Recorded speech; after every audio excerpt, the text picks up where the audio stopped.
नमस्कार साथियों, स्वागत है आप सभी का एग्जाम आर्ट क्लासेस में। बीच में होली का त्यौहार आ गया था और इधर उधर थोड़ा सा व्यवधान उत्पन्न हो गया था, इसलिए आप लोगों को क्लास डेली नहीं मिल पा रही थी। लेकिन अब यहाँ से आप लोगों को डेली क्लासेस मिलेंगी और आप लोगों को बता दें कि आप लोग तैयारी करते रहिए, कोई ना कोई एग्जाम आपको जरूर जल्दी ही जल्द देखने को मिलेगा। तो आइए आज हम लोग बात करते हैं मध्यकालीन भारतीय इतिहास की, जिसमें हम लोगों ने सबसे पहले क्लास जो मध्यकालीन भारतीय इतिहास की पढ़ी हुई थी उसमें हम लोगों ने बात किया था प्रथम अरब आक्रमणकारी मोहम्मद बिन कासिम के बारे में। उसके बाद गजनी में एक स्वतंत्र साम्राज्य की स्थापना करने वाले अल्पतगीन के बारे में। अल्पतगीन के जो दामाद थे सुबुक्तगीन, उन्होंने गजनी पर अधिकार कर लिया था और गजनी में एक स्वतंत्र साम्राज्य की स्थापना की। उसके बाद वो प्रथम तुर्क आक्रमणकारी बनकर भारत पर आक्रमण किया था। तो प्रथम अरब आक्रमणकारी मोहम्मद बिन कासिम था और प्रथम तुर्क आक्रमणकारी कौन था? वो सुबुक्तगीन था, जो कि अल्पतगीन का दामाद था। और सुबुक्तगीन का एक बेटा था महमूद गजनवी, जिसने भारत पर 17 बार आक्रमण किया था। उसके बारे में भी हम लोगों ने पढ़ा हुआ था। उसके बाद फिर हम लोगों ने मोहम्मद गोरी के बारे में पूरा क्लास पढ़ा हुआ था। तो आज आइए हम लोग बात करते हैं मोहम्मद गोरी की हत्या जब हो जाती है तो मोहम्मद गोरी का ही एक गुलाम होता है कुतुबुद्दीन ऐबक, जिसने गुलाम वंश की स्थापना की दिल्ली सल्तनत में। गुलाम वंश का संस्थापक बना और गुलाम वंश को आगे बढ़ाया।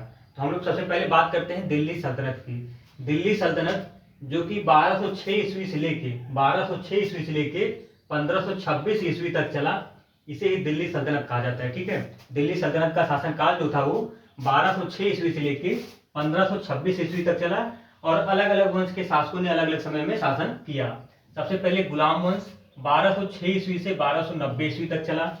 इसके बाद फिर गुलाम वंश के बाद खिलजी वंश का स्थापना होता है, जो कि 1290 से 1320 ईस्वी तक चला।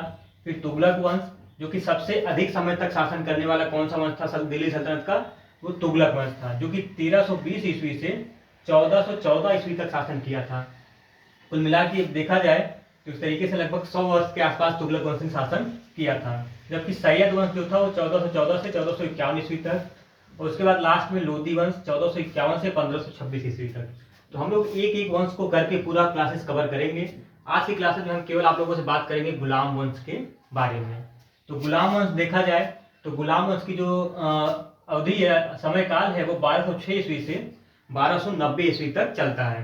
तो 1206 ईस्वी में जो चलता है तो इसके संस्थापक जो होते हैं वो कुतुबुद्दीन ऐबक, जिन्होंने गुलाम वंश की स्थापना की थी और ये 1206 ईस्वी से 1210 ईस्वी तक इन्होंने शासन किया था। इसके बाद आराम शाह, फिर इल्तुतमिश 1211 से 1236 ईस्वी तक। उसके बाद रुकनुद्दीन फिरोज, जो कि 1236 ईस्वी में ही एक अयोग्य शासक था। इसके बाद रजिया सुल्तान, मध्यकालीन भारतीय इतिहास की प्रथम महिला शासिका थी रजिया सुल्तान, जो कि 1236 ईस्वी से 1240 ईस्वी तक इन्होंने शासन किया था। इसके बाद बहराम शाह 1240 से 1242, अलाउद्दीन मसूद शाह, उसके बाद नसीरुद्दीन शाह 1246 से 1266 ईस्वी। फिर उसके बाद बलबन को हम लोग देखेंगे 1266 से 1287 ईस्वी तक। उसके बाद दो अलग अलग शासकों ने शासन किया, जैसे कैकुबार और क्यूमर, जो कि क्यूमर इस गुलाम वंश का अंतिम शासक था। ठीक है, तो हम लोग इन चारों के बारे में अध्ययन करेंगे, कुतुबुद्दीन ऐबक, इल्तुतमिश, रजिया सुल्ताना और बलबन के बारे में। तो आइए हम लोग देखते हैं, सबसे पहले बात करते हैं कुतुबुद्दीन ऐबक के बारे में। कुतुबुद्दीन ऐबक जो कि गुलाम वंश का क्या होता है? ये संस्थापक होता है, गुलाम वंश का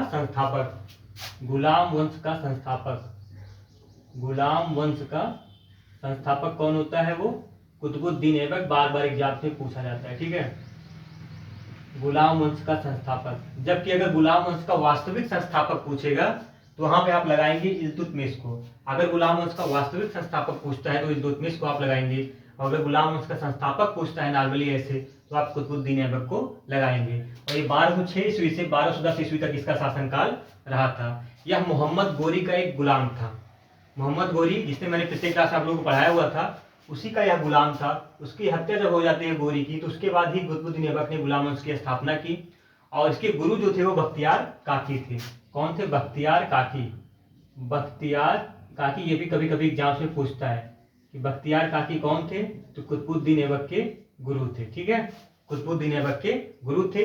और कुतुबुद्दीन ऐबक जो था यह तुर्क जाति का था। ठीक है, तुर्क जनजाति का था कुतुबुद्दीन ऐबक। चाहे कुतुबुद्दीन ऐबक हो, चाहे इल्तुतमिश हो, बलबन हो, ये सभी तुर्क जनजाति से रिलेटेड थे। और इसीलिए जो है दिल्ली के इन सुल्तानों को जो है हम लोग क्या कह सकते हैं? प्रारंभिक तुर्क सुल्तान। गुलाम वंश के गुलाम वंश के शासक कहने के बजाय अगर इनको प्रारंभिक तुर्क सुल्तान कहा जाए तो कोई प्रॉब्लम नहीं है। और इसी गुलाम वंश को ही हम लोग बोलते हैं मामलूक वंश। मामलूक वंश भी कहा जाता है, मामलूक वंश। अगर एग्जाम में गुलाम वंश के स्थान पे मामलूक वंश आ जाता है तो इस बात को भी आप लोग नोट करिएगा। और सबसे बड़ी बात ये होती है कुतुबुद्दीन ऐबक ने सुल्तान की उपाधि नहीं धारण की थी, सुल्तान की उपाधि धारण नहीं की थी। इस बात को आप लोग नोट करिएगा, क्योंकि इसने जो है केवल मलिक और सिपा सालार की उपाधि से ही अपने आप को संतुष्ट रखा था, ठीक है। और इसे ही क्या कहा जाता था, इसे ही कुरान खां, क्योंकि इसे सारे कुरान याद थे, पूरा कुरान इसको याद था, इसलिए इसको क्या कहा जाता था, कुरान खां। या इसी को ही हम लाख बख्श के नाम से भी जानते हैं, लाख बख्श। अब लाख बख्श क्योंकि ये लाखों में दान करता था, इसलिए इसको क्या कहा जाता था, लाख बख्श। या इसी को हातिम भी बोला जाता था, हातिम।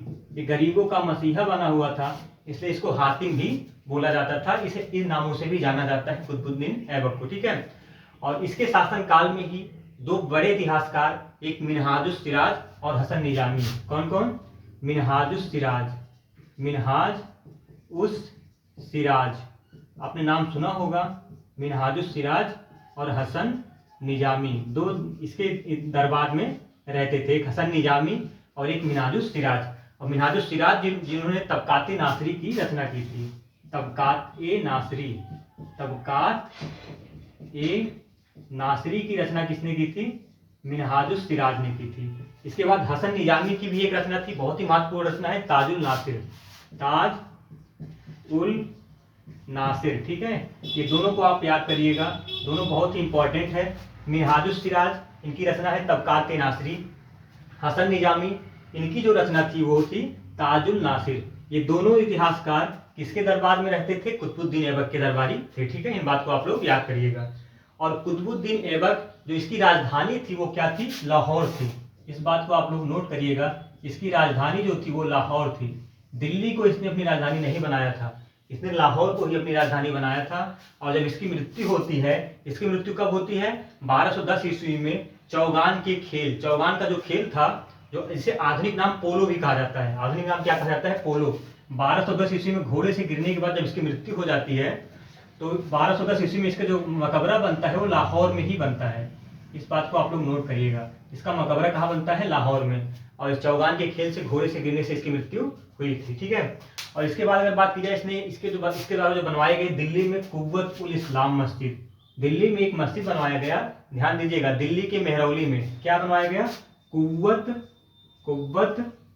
उल इस्लाम मंदिर, मस्जिद, सॉरी मंदिर नहीं मस्जिद, कुव्वत उल इस्लाम मस्जिद जो है बनवाया गया था, कहाँ पे, दिल्ली में। और अजमेर में 2.5 दिन का झोपड़ा, 2.5 दिन का झोपड़ा, इसका निर्माण कहाँ पे करवाया गया, अजमेर में। 2.5 दिन का झोपड़ा, ये दिल्ली में और ये झोपड़ा अजमेर में। इस बात को आप लोग नोट करिएगा। अजमेर विजय के बाद जब इसने अजमेर विजय को प्राप्त किया तो अजमेर विजय के बाद वही जगह पे इसने क्या किया, 2.5 दिन का झोपड़ा बना दिया। और ऐसा कहा जाता है कि जब ये झोपड़ा बना, जहाँ पे झोपड़ा बनवाया था, झोपड़ा क्या था, ये 2.5 दिन का झोपड़ा है कि मस्जिद है, मस्जिद का नाम है। तो ये मस्जिद जब 2.5 दिन का झोपड़ा मस्जिद बनवाया तो वहाँ पे एक विद्यालय था, उस विद्यालय को तोड़कर इसने जो है 2.5 दिन का झोपड़ा ये बनवाया हुआ था, ठीक है। और इसके बाद अगर बात की जाए कुव्वत उल इस्लाम मस्जिद की, तो कुव्वत उल इस्लाम मस्जिद जो था ये भारत का प्रथम मुस्लिम जो है मस्जिद था, ठीक है। भारत का प्रथम मस्जिद किसको माना जाता है, कुव्वत उल इस्लाम को, ठीक है। इस बात को आप लोग नोट करिएगा, भारत में बना हुआ प्रथम मस्जिद कौन सा था, वो था कुव्वत उल इस्लाम मस्जिद, जो कि दिल्ली में कुतुबुद्दीन ऐबक ने बनवाया। इसके अलावा अगर बात की जाए कुतुब मीनार की, कुतुब मीनार जिसे किसने बनवाया था, तो कुतुब मीनार को जो है शुरुआत किसने की थी, ये कुतुबुद्दीन ऐबक ने ही शुरुआत की थी इसकी, कुतुबुद्दीन ऐबक ने। और उसके बाद केवल इसने 2 मंजिला इसका बनवा पाया, उसके बाद इसकी मृत्यु हो गई थी। और इसके बाद इसको पूर्ण किसने किया था, इल्तुतमिश ने इसको पूर्ण करवाया था। इस बात को आप लोग नोट करिएगा। बाद में इसको जो चौथा और 5वां मंजिला था उसे फिरोज शाह तुगलक ने बनवाया था। तो फिरोज शाह तुगलक, तो 3 शासकों ने मिलकर इस कुतुब मीनार को बनवाया था, ठीक है। फिरोज शाह तुगलक जो था वो चौथी मंजिल के स्थान पे चौथी और 5वीं 2 मंजिलों का निर्माण फिरोज शाह तुगलक ने किया था। प्रथम और द्वितीय का निर्माण कुतुबुद्दीन ऐबक ने किया था। बाकी का काम किसने पूर्ण करवाया था? इल्तुतमिश ने कुतुब मीनार को लेकर। ठीक है, इस बात को आप लोग नोट करिएगा। और इसके अलावा अगर बात की जाए तो इतनी चीजें कुतुबुद्दीन ऐबक के बारे में थी, आप लोग इसको बिल्कुल बेहतर तरीके से नोट करते हुए चलिएगा। अब इसके बाद अगर बात की जाए आराम शाह की, तो यह एक अयोग्य शासक था, इसने ज्यादा दिन तक शासन नहीं कर पाया। इल्तुतमिश ने इसको हटाकर खुद अपने आप को जो है दिल्ली का सुल्तान घोषित किया। और हम लोग बात करते हैं इल्तुतमिश के बारे में। ठीक है, इल्तुतमिश के बारे में। ठीक है, इल्तुतमिश इसे क्या कहा जाता है? इसे गुलामों का गुलाम कहा जाता है। इल्तुतमिश को क्या कहा जाता है? गुलामों का गुलाम, यानी गुलाम का गुलाम।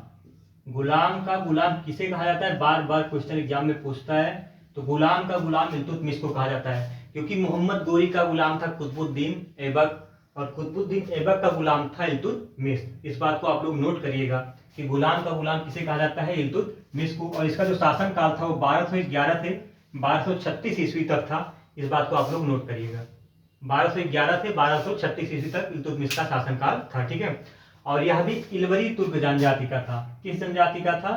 तो इल्वरी। कभी कभी क्वेश्चन एग्जाम में पूछता है, ये एक इल्वरी तुर्क था। तुर्क की एक जनजाति होती है, एक वंश होती है इल्वरी, और इसी इल्वरी तुर्क का था यह इल्तुतमिश। इसने ही शमसी राजवंश की स्थापना की थी। शमसी राजवंश मोस्ट इंपॉर्टेंट क्वेश्चन है। इसने एक अलग राजवंश की स्थापना की थी जिसका नाम था शमसी राजवंश। और ये क्वेश्चन एग्जाम से बार बार पूछता है कि शमसी राजवंश की स्थापना किसने की थी? तो शमसी राजवंश की स्थापना इल्तुतमिश ने की थी। और इसने खलीफा से सुल्तान की उपाधि धारण की थी। सुल्तान की उपाधि इसने किससे धारण की थी? खलीफा से, मतलब किसी गोर के शासकों से नहीं। गोर जो अफगानिस्तान के गोर होते थे, उनसे सुल्तान की उपाधि इसने नहीं धारण की थी। इसने बगदाद के खलीफा से सुल्तान की उपाधि धारण की थी, जो कि अपने आप में बड़ी बात थी। और दिल्ली सल्तनत का पहला, मतलब सल्तनत कालीन ये जो है प्रथम ऐसा सुल्तान था जिसने सुल्तान की उपाधि धारण की थी। प्रथम राजा था जिसने सुल्तान की उपाधि धारण की थी। ठीक है, उस कौन था? इल्तुतमिश। तो ये क्वेश्चन एग्जाम से बार बार पूछता है कि सुल्तान की उपाधि धारण करने वाला प्रथम सल्तनत कालीन शासक कौन था? तो इल्तुतमिश था। और राजधानी इसकी क्या थी? राजधानी दिल्ली थी। सर्वप्रथम दिल्ली को राजधानी बनाने वाला दिल्ली सल्तनत का शासक कौन था? तो इल्तुतमिश ही था, जिसने दिल्ली को प्रथम राजधानी बनाया। प्रथम बार दिल्ली को सल्तनत कालीन प्रथम शासक था जिसने दिल्ली को अपनी राजधानी बनाया। और बात की जाए अगर 1215 ईस्वी में, तो 1215 ईस्वी में इसने जो है तराइन के तृतीय युद्ध में प्रथम और द्वितीय जो युद्ध था वो मोहम्मद गोरी और पृथ्वीराज चौहान के बीच में लड़ा गया था। ये तराइन के तृतीय युद्ध की बात हो रही है। और इसमें इन्होंने किसको पराजित किया था इल्तुतमिश ने? तो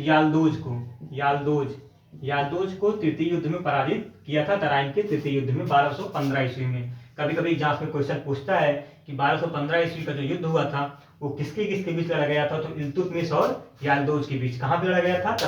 तराइन में। ठीक है, इस बात को आप नोट करिएगा। और यह इल्तुतमिश जो था ये मंगोल नेता चंगेज खां जो था, चंगेज खां का समकालीन था। चंगेज खां जो था वो इसके समकालीन था, इल्तुतमिश के। ये बार बार पूछता है एग्जाम में क्वेश्चन कि चंगेज खां जो है वो किस सल्तनत कालीन शासक के समकालीन था? तो इल्तुतमिश के समकालीन था। मंगोल नेता जो चंगेज खां था वो 1221 ईस्वी में भारत आया था। कब आया था? 1221 ईस्वी में भारत आया था। और ये भारत कैसे आया था? तो भारत आया था जो ख्वारिज्म शाह थे, ख्वारिज्म शाह के पुत्र जलालुद्दीन मंगबरनी थे। जलालुद्दीन मंगबरनी का पीछा करते हुए ये दिल्ली की सीमा तक आके पहुंच गया था। और जब दिल्ली की सीमा तक पहुंचा तो इसने इल्तुतमिश से कहा, चंगेज खान ने इल्तुतमिश से कहा कि आप जो है जलालुद्दीन मंगबरनी को शरण नहीं देंगे, अन्यथा आपसे वो मेरा युद्ध होगा। जिसकी वजह से इल्तुतमिश ने जो क्या किया था, वो जलालुद्दीन मंगबरनी को जो है अपना शरण नहीं दिया था। और उसके बाद चंगेज खान से इसकी जो है दोस्ती हुई थी, बाद में वापस चला गया था। तो इस तरीके से चंगेज खान जो था किसके समकालीन था? इल्तुतमिश के था। और ये कौन था चंगेज खान? ये एक मंगोल आक्रमणकारी था, मंगोल नेता था। ठीक है, अब इसके अलावा अगर बात की जाए तो शासक बनने से पहले ये क्या था? ये बदायूं का सूबेदार था। कभी कभी एग्जाम से क्वेश्चन पूछता है कि इल्तुतमिश जब सुल्तान बना, शासक बना, तो उसके पहले वो कहाँ का सूबेदार था? तो बदायूं का सूबेदार था। बदायूं कहाँ है?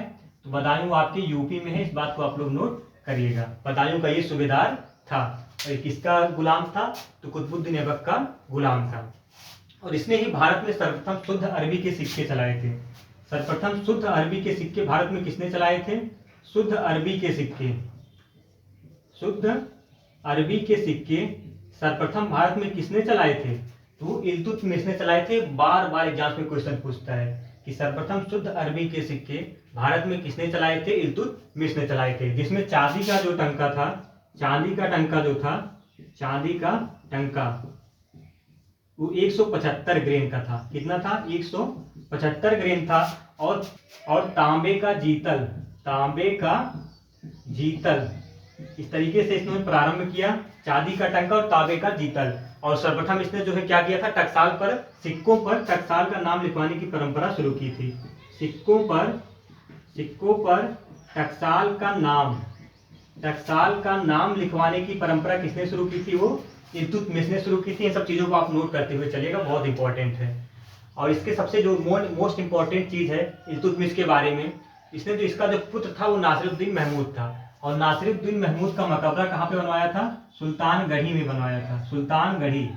सुल्तानगढ़ी में इसने पुत्र नासिरुद्दीन का मकबरा बनवाया था। और वो मकबरा जो था वो शुद्ध इस्लामिक पद्धति पर बना हुआ भारत का प्रथम मकबरा था ये सुल्तानगढ़ी। मतलब शुद्ध इस्लामिक परंपरा से बना हुआ ये भारत का पहला मकबरा कौन सा था? वो नासिरुद्दीन महमूद का था। और नासिरुद्दीन महमूद कौन था? इल्तुतमिश का पुत्र था, जो कि सुल्तानगढ़ी में बना हुआ था। इस बात को आप लोग नोट करते हुए चलिएगा। और इसे ही भारत में, इल्तुतमिश को ही भारत में गुंबद तथा मकबरे का निर्माण का जनक कहा जाता है। गुंबद तथा मकबरा निर्माण का जनक किसे कहा जाता है? गुंबद तथा मकबरा निर्माण का जनक किसे कहा जाता है भारत में? वो इल्तुतमिश को कहा जाता है। इस बात को आप लोग नोट कर लीजिएगा, गुंबद तथा मकबरा निर्माण का जनक। ठीक है। इसके अलावा अगर बात की जाए तो इसने वेतन के बदले क्या किया? भूमि देने की परंपरा शुरू की। वेतन के बदले भूमि देने की परंपरा शुरू की। और जिसे क्या कहा गया? इक्ता व्यवस्था कहा गया। इक्ता व्यवस्था मतलब भूमि के बदले जो वेतन के बदले भूमि देने की व्यवस्था शुरू की, जिसे इक्ता व्यवस्था कहा गया। बाद में बलबन ने इस व्यवस्था को जागीरदारी व्यवस्था में बदल दिया था और इक्ता व्यवस्था को क्या किया था? समाप्त कर दिया था। वो आगे बलबन के जब पढ़ेंगे तो आप उसमें जानेंगे। ठीक है। इसने सबसे पहले इंपॉर्टेंट जो चीज था वो तुर्काने चहलगामी, ये मतलब इसे चालीसा दल कहा जाता है। चालीसा दल मतलब इसने जो है 40 तुर्क सरदारों का एक दल जो है इसने का निर्माण किया, जिसमें ये क्या थे? ये सब के सब सलाहकार परिषद समिति के सदस्य थे। इनमें 40 तुर्क सरदार होते थे, जो कि कोई भी सलाह होती थी तो सारे के सारे जो है मिलकर बनाते थे। ठीक है। और बलबन जो था इसका एक सदस्य था। बलबन इसका सदस्य, तुर्कानी चहलगामी चालीसा दल का सदस्य कौन था? बलबन था। और बाद में जब बलबन सुल्तान बनता है तो इस तुर्कानी चहलगामी को क्या करता है? वो समाप्त कर देता है। तो तुर्कानी चहलगामी या चालीसा दल, इसकी स्थापना कौन करता है? वो इल्तुतमिश करता है। ये तुर्कानी चहलगामी क्या है? तुर्कानी चहलगामी 40 तुर्क सरदारों का एक दल होता था। ठीक है। जो कि एक तरीके से सलाहकार परिषद इसको आप बोल सकते थे। इसमें सबके सब सलाहकार परिषद के सदस्य होते थे। और बात की जाए इल्तुतमिश ने न्याय के बारे में, तो इल्तुतमिश ने न्याय मांगने के लिए जो है लाल वस्त्र पहनने की परंपरा चलाई थी। इब्न बतूता जो इतिहासकार होता है, इब्न बतूता इतिहासकार एक था। उसने इल्तुतमिश के बारे में लिखा है कि इल्तुतमिश अपने महल के सामने संगमरमर की शेरों की 2 मूर्तियां बनवा के रखी हुई थी, जिसके गले में 2 घंटियां लटकती हुई थी। और उन घंटियों को बजाकर कोई भी जो है वो न्याय की मांग कर सकता था इल्तुतमिश के दरबार में। तो इस तरीके से इल्तुतमिश का जो न्याय प्रशासन था वो बहुत सुगम था। न्याय प्रशासन जो था वो बहुत सुगम था। इस बात को आप लोग नोट करिएगा। ठीक है। इब्न बतूता के द्वारा यह कथन दिया गया था। ठीक है। और इसके बाद अगर बात की जाए 1236 ईस्वी में, तो 1236 ईस्वी में इल्तुतमिश की क्या हो जाती है? मृत्यु हो जाती है। 1236 ईस्वी में।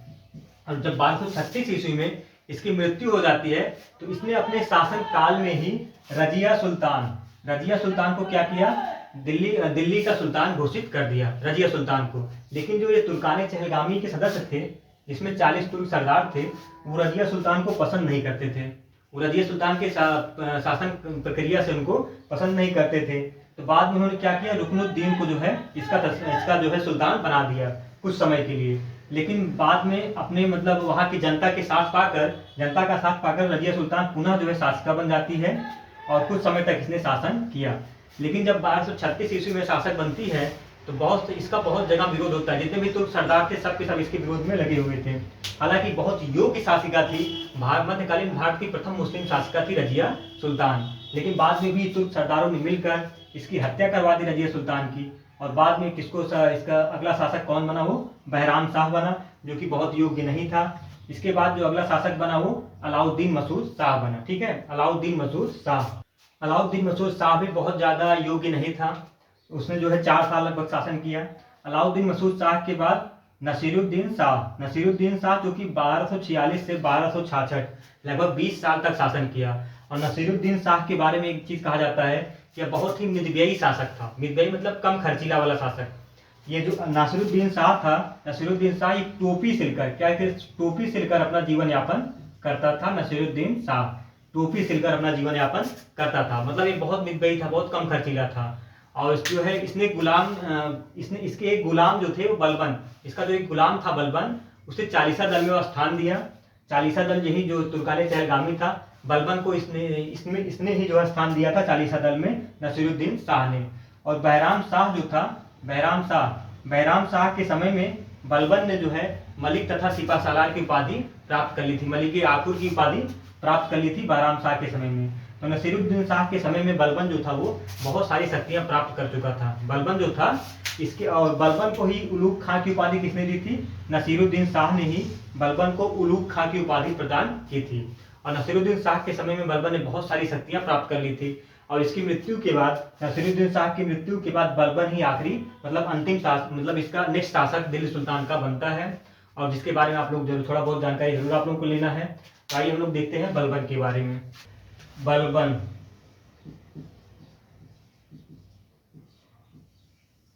बलबन इसका पूरा नाम क्या था? गयासुद्दीन बलबन या इसी को ही गयासुद्दीन बलबन बोलते हैं, गयासुद्दीन बलबन।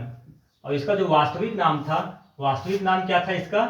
बहाउद्दीन था। वास्तविक नाम जो था इसका वो बहाउद्दीन था। कभी कभी एग्जाम्स में पूछता है कि बलबन का वास्तविक नाम क्या था? बहाउद्दीन। अगर पूरा नाम पूछेगा तो गयासुद्दीन बलबन, और वास्तविक नाम पूछेगा तो बहाउद्दीन इसका नाम था। और यह ईरानी था, यह मतलब ईरान का निवासी था, ईरान का रहने वाला था, ईरानी।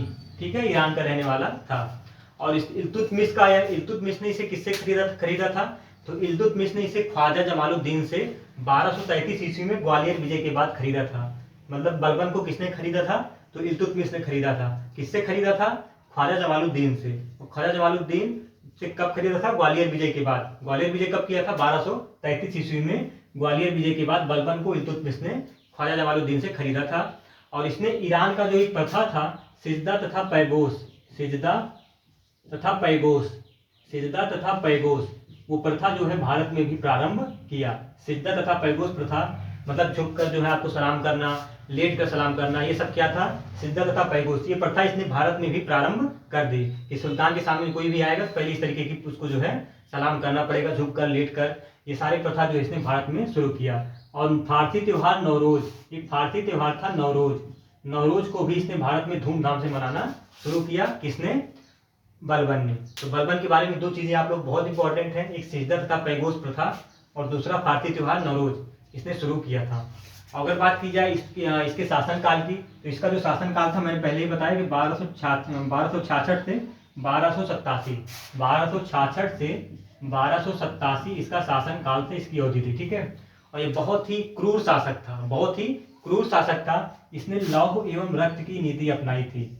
लौह एवं रक्त की नीति, या आप इसे कह सकते हैं आक्रमण नीति। लौह एवं रक्त नीति, या इसे आप कह सकते हैं आक्रमण नीति, इसने अपनाई हुई थी। बहुत ही क्रूर शासक था, बहुत ही निरंकुश शासक था। और अगर इस बलबन के राजत्व की 2 मुख्य विशेषताएं थी, इसके जो राजत्व के सिद्धांत थे उसकी 2 मुख्य विशेषताएं थी। पहला क्या था? पहला यह था कि सुल्तान का पद जो होता है वो ईश्वर के द्वारा प्रदत्त होता है। मतलब जो सुल्तान का पद प्राप्त होता है उसमें ईश्वर का हाथ होता है। और दूसरा इसके जो सिद्धांत था वो ये था कि सुल्तान का निरंकुश होना आवश्यक है। मतलब सुल्तान का निरंकुश होना आवश्यक है, सुल्तान के अंदर कोई दया भाव नहीं होना चाहिए। तो इसके सोच से ही पता चलता है कि कितना क्रूर शासक हो सकता था। और बाद में ये साबित भी हुआ, इसने बहुत क्रूरता पूर्वक शासन किया हुआ था। और इसके अलावा अगर बात की जाए तो यह मंगोलों से मुकाबला करने के लिए इसने एक सैन्य दल की स्थापना की थी, या सैन्य विभाग की स्थापना की थी। इसे क्या कहा जाता है? अर्ज, दीवाने अर्ज, जिसे सैन्य विभाग कहा जाता था, सैन्य विभाग। दीवाने अर्ज क्या था? एक सैन्य विभाग था। इसकी स्थापना किसने की थी? बलबन ने की थी। और किस लिए की थी? क्योंकि मंगोलों से आक्रमण की सुरक्षा के लिए जो है इसने दीवाने अर्ज या सैन्य विभाग की स्थापना की हुई थी। बाद में बलबन ने जो क्या किया था, चालीसा दल जो था तुर्काने चहलगामी, जिसे इल्तुतमिश ने शुरू किया था, इसको जो है बलबन ने क्या किया, समाप्त कर दिया था। कभी कभी जब क्वेश्चन पूछता है कि इल्तुतमिश के द्वारा निर्माण किया गया चालीसा दल को किसने समाप्त किया, तो बलबन ने समाप्त किया। यह स्वयं इस चालीसा दल का सदस्य था। पहले सुल्तान बनने से पहले चालीसा दल का सदस्य कौन था? बलबन था। लेकिन बाद में इसने चालीसा दल को क्या किया, समाप्त कर दिया। और इल्तुतमिश के जो है इक्तादारी प्रथा, जो मैंने पीछे बताया था, इक्तादारी प्रथा मतलब जिसमें जो है वेतन के बदले भूमि दिया जाता था, उसको जागीरदारी में किसने बदला, तो गयासुद्दीन बलबन ने बदला। अगर बात की जाए कि इसने अपने आप को दो चीजें बोला, एक नियामते खुदाई, नियामते खुदाई, नियामते खुदाई, और एक जिल्ले इलाही, जिल्ले इलाही। इसने दो चीजें अपने लिए बोला। अब नियामते खुदाई क्या है और जिल्ले इलाही क्या है? तो एक ईश्वर का प्रतिनिधि होता है। नियामते खुदाई मतलब होता है ईश्वर का प्रतिनिधि, ईश्वर का प्रतिनिधि। इसने अपने आप को ईश्वर का प्रतिनिधि बोला, मतलब नियामते खुदाई। और एक ईश्वर की प्रतिच्छाया, ईश्वर की प्रतिच्छाया। ये दो चीजें इन्होंने अपने आप को बताया कि मैं अपने आप को कि मैं नियामते खुदाई हूँ, मैं जिल्ले इलाही हूँ, ऐसा करके इसने शासन किया हुआ था। और उत्तर प्रदेश के गढ़ मुक्तेश्वर में, उत्तर प्रदेश का जो गढ़ मुक्तेश्वर होता है, गढ़ मुक्तेश्वर, यहाँ पे इन्होंने एक मस्जिद का निर्माण करवाया था। किसने? गयासुद्दीन बलबन ने। गढ़ मुक्तेश्वर में एक मस्जिद का निर्माण किसने करवाया था? कभी कभी एग्जाम में पूछ लेता है। तो गयासुद्दीन बलबन ने उत्तर प्रदेश के गढ़ मुक्तेश्वर में एक मस्जिद का निर्माण करवाया था। ठीक है, ये बहुत इंपॉर्टेंट क्वेश्चन है। और इस तरीके से अगर देखा जाए तो इसकी मृत्यु के बाद जो अगले शासक बनते हैं वो कैकू बारवा क्यूमर्थ बनते हैं, जो कि बहुत योग्य शासक नहीं होते हैं। 1287 से 1290, मतलब 2 से 3 साल दोनों ने मिलकर शासन किया हुआ था। और इसके बाद जो आखिरी शासक होता है क्यूमर्थ, गुलाम वंश का आखिरी शासक क्यूमर्थ होता है। क्यूमर्थ की हत्या किसने किया? तो 1290 ईस्वी में, 1290 ईस्वी में क्यूमर्थ की हत्या जलालुद्दीन फिरोज खिलजी ने, जलालुद्दीन फिरोज खिलजी ने करके एक नए वंश की स्थापना की, खिलजी वंश, जिसे हम लोग नेक्स्ट क्लास में पढ़ेंगे। खिलजी वंश, खिलजी वंश के बारे में हम लोग नेक्स्ट क्लास में पढ़ेंगे। आप लोगों को क्लास कैसी लगी? अगर अच्छी लगी होगी तो आप लोग जो है जरूर कमेंट बॉक्स में बताइएगा, और चैनल को सब्सक्राइब जरूर कर लीजिएगा, और इस वीडियो को जरूर से जरूर शेयर करिए, ताकि बहुत सारे लोगों तक इतनी अच्छी वीडियो पहुंच सके। मैंने सारे फैक्ट, सारे मैटर इस वीडियो में कवर कर रखे हैं। आप लोगों को पता है, जितने भी कुतुबुद्दीन ऐबक हो, इल्तुतमिश हो, बलबन हो, रजिया सुल्तान हो, जितने भी इंपॉर्टेंट फैक्ट्स थे जो कि एग्जाम से पूछे जाते हैं क्वेश्चन के रूप में, मैंने सारे के सारे आप लोगों को कवर कर रखे हैं। इस तरीके से मध्यकालीन इतिहास की सारी क्लासेज आप लोगों को बताई जाएगी, दी जाएंगी। बेहतर से बेहतर कंटेंट यहाँ से दिए जाएंगे। आप लोगों का बहुत बहुत शुक्रिया, बहुत बहुत धन्यवाद।